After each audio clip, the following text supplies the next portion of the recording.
Hello, my diamonds.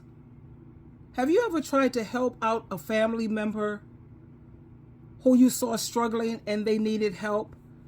You know, sometimes the people that we try to help the most are the ones who can hurt us the worst. When you open your home to a family member, it's not just about giving them a place to stay. It's also about setting boundaries and showing them respect and expecting basic decency in return. Your home, first of all, is your sanctuary. I know it's mine. It's my place of peace.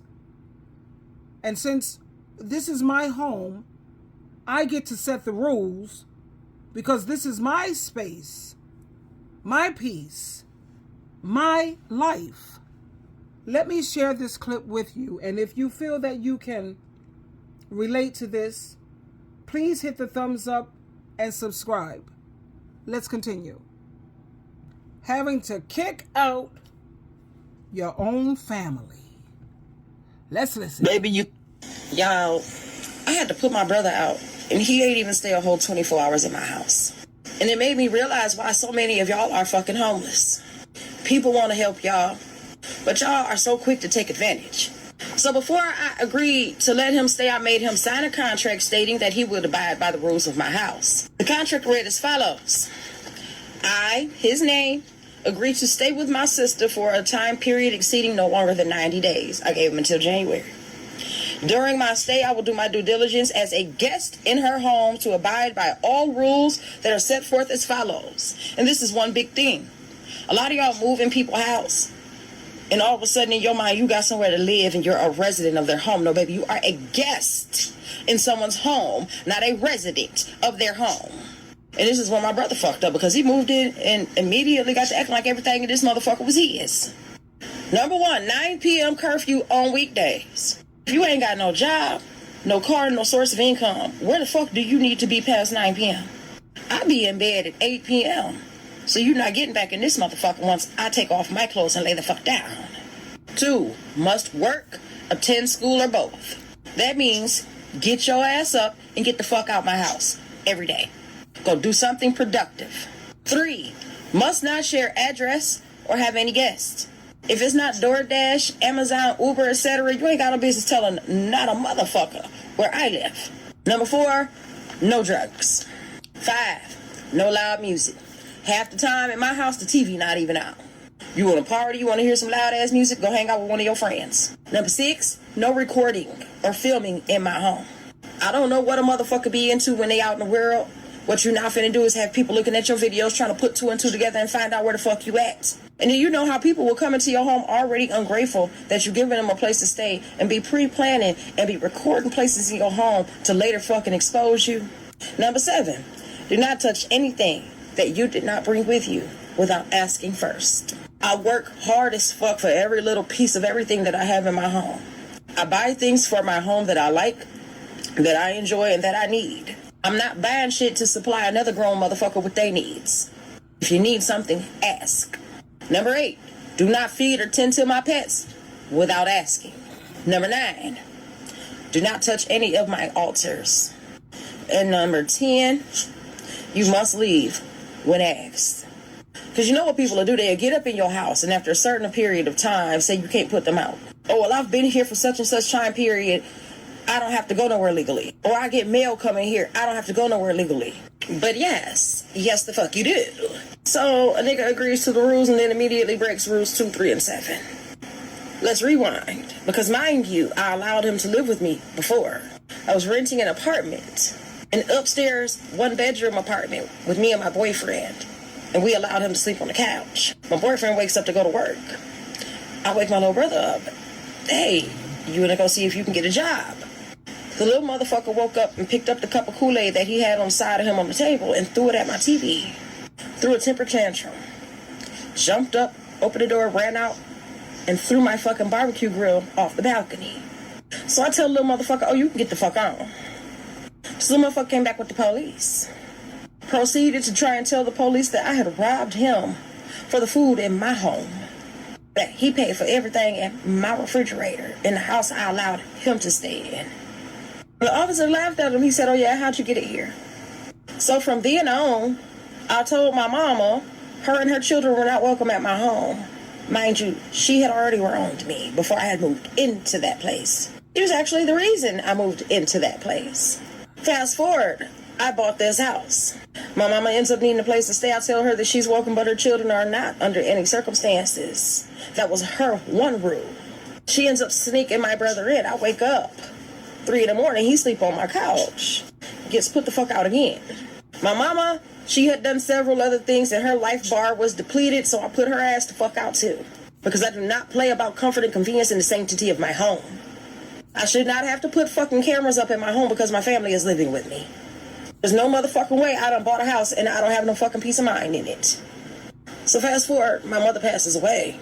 And instead of my younger siblings embracing me, and I'm really all they got left, they chose to attack me as I hugged my mother's lifeless body in the hospital. Then had me escorted out of the hospital. So the next time I do see my little brother is a couple weeks ago. My ex calls me and tells me that he's in my backyard, and with my little brother nonetheless. I was out doing something. I U-turn and I'm speeding the fuck home. Cause what? I get home, I let them in because I want to know what the fuck is going on. My ex is trying to give me some sob story, some hood bullshit I don't give a fuck about. And we end up getting into it because I keep telling him I don't give a fuck about this shit. My brother keeps hinting at the fact that he don't got nowhere to go. He done got into it with my sister, the one he tried to jump me with at the hospital the last time I fucking seen him. And she done called the police on him. Now, I know he's only telling part of the story because I know how the fuck he operates. All I did was ask his ass to get up and go do something productive, and he flipped the fuck out. So against my better fucking judgment, I hit him up and I say, you know what, bro, if you need a place to stay, I got you, but there will be rules. He says, okay, I got a job, I just got to get clean. I don't hear from him for another fucking week. He hits me up like, sis, you at the house? I was hesitant to reply. Finally, I'm like, yeah. So he asked me to come and get him. I bring him over here. He wanted to go get an application from this little rinky-dink ass job part-time that ain't gonna pay him enough. And I asked him, why don't you want to work at one of these factories? Because most grown men that want a job that can sustain their lifestyle work at the factories here that pay really good and they really don't do shit. And I'm telling him, I got a homie, you know what I'm saying, a working post, and he don't do shit but bag up cereal all day. And he's like, no, I want to work here. So I give him a ride down there to get the application. He come back, ask for a pen, fill the application out. Application still sitting on the table. We sitting watching a movie. He ended up FaceTiming somebody. Like, I'm at my sister's house. I'm sitting here side-eyeing the fuck out of him because, nigga, what? Then he fall asleep. And it was one of them sleeps like you could tell a motherfucker ain't had a comfortable place to sleep in a long time. So I let the nigga sleep. I end up getting up to go cook. I come back, wake him up, bro, you hungry? He like, yeah. So I done made some fish and spaghetti. Mind you, I had 8 catfish fillets that I cut in half, so that's 16 pieces of fish. I had 2 pieces of fish and some spaghetti. I have 3 cases of pop in my kitchen on the floor. And I brought some in here, and I put some in my small refrigerator in my bedroom, and I let him know that there's water and there's pop in this refrigerator right here available. He gets up, he eats a little bit, he gets some more pop. I tell him I already ate, so go ahead and eat you some more if you're still hungry. He didn't. I go to bed, I wake up. I'm sitting on the couch next to him, on the phone telling somebody I'm hungry. I don't know if I want to go eat some fish or if I'm going to make me something else. I end up not eating. I got dressed. He asked me to give him a ride somewhere, so I gave him a ride. I drop him off. I'll come home. Fucking let me eat me a piece of fish because I ain't ate nothing and my blood pressure be fucked up. So I'm going to give me a couple pieces of fish and I'm going to give me some orange juice. When I opened up that motherfucking microwave, baby, there wasn't no fish. There was not even a bowl where the fish used to be in. Whole bowl gone. So then I turn around and I look at the trash because I had took the lid off the trash. I was going to take it out. And the paper towel from the fish should be there, but it's not. But my whole carton of unopened motherfucking Minute Maid is. I opened my refrigerator in disbelief because I know this nigga ain't opened my juice and drink the entire motherfucking carton. And I opened the motherfucking refrigerator and sure enough the juice is gone. And so is my fucking orange juice. But he put that back in there just a corner. I'm mad as hell because I know I told this nigga what beverages were available for him to drink.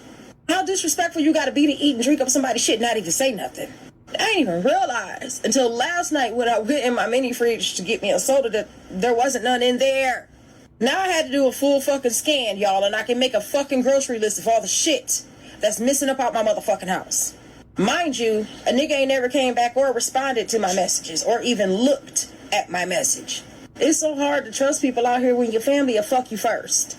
Knowing I should have left his grown ass to fend for his motherfucking self like I fucking had to. I ain't had no big sister, no big homie. I was thrown on the fucking streets, and I had to get it out the mud. I had to bump my head. I had to learn. I had to grow on my own. And that's exactly what the fuck I'm finna let his ass do. I will never again allow anybody into my home and give up my motherfucking freedom of walking around this bitch naked.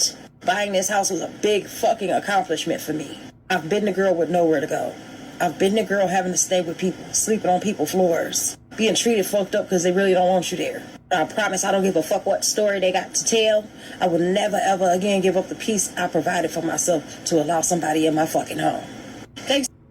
How many of you have experienced something like that? And then you have these people who will tell you how people have put them out of their house, but they don't tell you the reason why people are putting them out constantly. Like me personally, I've had roommates. My roommates have been awesome. I've just been blessed because I let Jesus pick my roommates. First of all, you have to be a Christian. I'm a Christian. I live a Christian lifestyle. Just like you, before you pick a mate or a partner in life to marry, what have you, you have to make sure you're compatible. Why would I live with someone who's anti-Christ or anti-Christian? They're practicing witchcraft and Buddha or whatever, and I'm going to move that in my house, so that's not going to work. No. Now, what I do is I sublease. That's every month. I renew the lease, and I do have boundaries, and I do have rules. No men are allowed at all. I don't like their vibe. I don't like their energy in my house. No drugs, no cigarettes, no abusing alcohol. Now, if you are a social drinker, like you go out to dinner and you have a cocktail, 2 or 3 cocktails, I get it, 5 ounces. But if you sitting up here drinking every day, every weekend, every other, no, this is not the place for you. You have to clean up behind yourself. One thing I can't stand is someone who's inconsiderate. No one should have to try to function in your mess. Pay your rent on time. If you have family members, like if your son or your daughter, now that man I would permit in, as long as they're out by 10 o'clock, that's fine. And don't touch anything that's not yours without asking. I keep it simple. I'm not trying to raise my blood pressure because a high blood pressure causes strokes, heart attacks, and it can even kill you. I'm diabetic. I don't need the additional stress.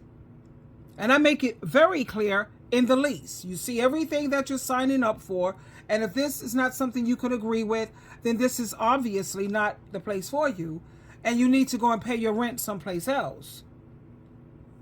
When people are living in someone else's house, remember you are a guest, not a resident. It doesn't matter if you're paying rent for a room. Even if you're handing over money, you are still a guest. And I don't give anyone a mailbox key. I suggest that you have your mail go to a P.O. box. But with my roommates, I've allowed them because they're Christian, and I've had the best of fortune. You know? Even if they're handing over the money, baby, you're still a guest. You're not on the main lease. You don't make the rules. And this is not your property. Paying doesn't give you the right to disrespect the house or the person who's letting you stay there. Being helped is a privilege, helping you until you can get on your feet. It's a privilege, not a right. It's an opportunity to show some gratitude and to follow the rules and to honor the person who's giving you shelter. And if you can't do that, then you have no business being here. It's obvious this is not the place for you. True family or anyone who's living under your roof, they have to understand this. My house, my rules. And I don't like to come off like a dictator because these are grown-ups that you got in your house, Nobody wants to be, what? I got to walk on a tightrope? No, I think my rules are pretty, I don't even like to say rules because that's just so harsh.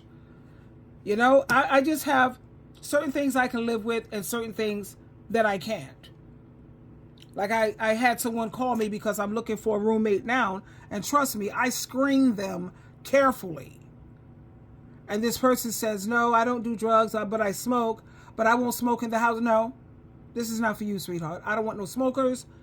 You laying up in your room, house catch on fire, fell asleep with a cigarette, all that smell in my house. No, I'm not a smoker. I don't use any drugs at all. That's including weed. People talk about, oh, I vapor or I just smoke weed. No, baby, this is not for you, baby. You have people out there who are just like you And birds of a feather should flock and fly together. And this includes family members. They have to respect the house, respect the rules, and have a plan, hopefully. You know, like my roommate, my first one was with me for 3 years. She was awesome, though. She was like, what? A godsend. And then I had Nina. She was with me for, 4 months? Because she was going back to school. She's studying to be an environmentalist. So she was up here just for like that summer thing. And that was cool. And followed my rules. All of them live a Christian lifestyle. No drugs, no crazy, no men in the house, nothing. Just total respect. Always cleaned up behind themselves. Paid their rent even ahead of time. I was so happy. So people have to remember, a guest means you're just a guest. Respect the rules and be thankful and act accordingly. Because once you cross the line, what was meant to help you, now you become a burden. And no one deserves that, not even your own family. Not even, no. The only person I will put on, she said she put her mother, I can't do it with my mom. And if I have to, because sometimes you just can't live with your parents because they may have a drug issue or alcohol and they start tearing up the house, I'm going to find my mom a place and I'm going to help finance it. How? I don't know. But I'm going to find her a room until she could do better, because I'm not throwing my mother out on the street, because I keep thinking about at the age of 14 and 15, kids could get their working papers and your parents could show you to the door when you was acting crazy and going through all kind of nonsense. And I don't want to hear this garbage about you didn't ask to come here, because none of us did. And then when you look at all the garbage that these women are willing to put up with from these men, child, please, they're more toxic than any mother. And they're with these dudes for 20, 30, 40 years. If you could put up with that toxicity from that one, I don't know what her man is all about, but I'm sure he puts her through changes. And he's still right there. Whatever, child. But when it comes to my mother, no. We're going to have to find a solution with that. Mom, with due respect, we can't live together, Mommy, because it's stressing me out. My blood pressure is raising through the roof. My sugar levels are just like cray-cray. However, I'm definitely going to help you find a place, and I'm going to take good care of you, Mommy. Always. And that's just the way I see it. But I certainly understand what this beautiful young lady is talking about when you're trying to help your brother. Like, I lived with my brother. He stayed with me for, I think, 3 years, and I roommated with my son. My son left home when he was 33. But very respectful. Both of them on Jehovah God and Jesus team. So I didn't have to worry about anything. But eventually my brother, he got his own place. My son has his own place. And everything works out smoothly. Me and my brother hang out every Wednesday. My son, he's here every Saturday. And we talk every single day throughout the whole day. Me and my son, my daughter, my grandkids. And it's just awesome.